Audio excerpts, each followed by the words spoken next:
Makibalita naman tayo mula sa Marikina City kung saan patuloy na binabantayan ang level ng tubig sa Marikina River. May ulat on the spot si Dante Perelio.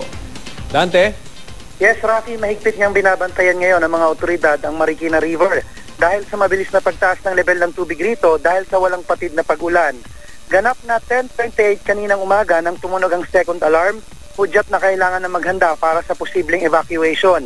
Pag umabot sa 17 meters, tutunog ang third alarm at sisimula na ang evacuation. Kung umabot naman sa 18 meters, tutunog ang fourth alarm at ipatutupad na ang forced evacuation. Ang parking lot nga sa mga gimikan tuluyan ng nilamon ng baha. Inabutan na rin ang baha maging ang kalsada sa ilalim ng Marikina Bridge. Dito sa Marikina River, Rafi, tumutuloy ang tubig mula sa Buso-Buso River sa Antipolo City at Wawa Dam sa Montalban. Kaya kahit di umulan rito at may pag-ulan doon ay mabilis ang pagtaas ng tubig rito.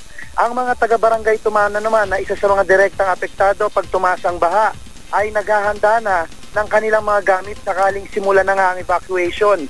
Nakabantay na bilang ang mga otoridad dito kundi yung mga mismong residente. Samantala, pasado alas 7 na ng umaga kanina nang inanunsyo ng lokal na pamahalaan ang pagkansela ng pasok sa elementary at high school. Medyo nahuli pa nga ang sa kolehiyo kaya medyo nainis ang mga estudyante nito dahil karamihan sa kanila nakapasok na at hirap ngayong makauwi dahil basa sa malakas na ulan at kakaunti ang biyahe.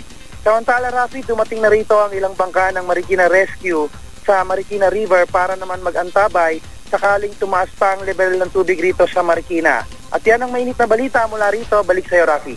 Dante, sa ngayon ba may mga residente dyan na nagbabantay ng kanilang bahay at ayaw umalis sakaling magpatupad ng evacuation? Actually, Rafi, habang nagre-report tayo ngayon lang ay tumunog na nga kung itong ikatlong alarma. So ibig sabihin niyan ay sisimula na yung evacuation. At sa pag-ikot nga natin kanina, may mga natatanggap na tayong balita na meron ng mga nandoon sa evacuation area dyan sa may Nangka Elementary School, Malanday Elementary School at sa may H. Bautista dahil nga iniligas na sila nang tumunog itong third alarm.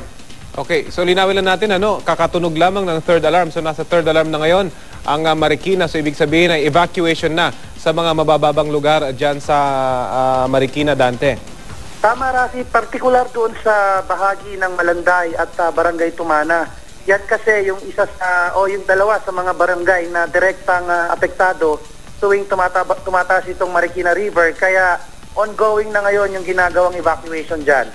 Okay, maraming salamat sa iyo, Dante Perelio.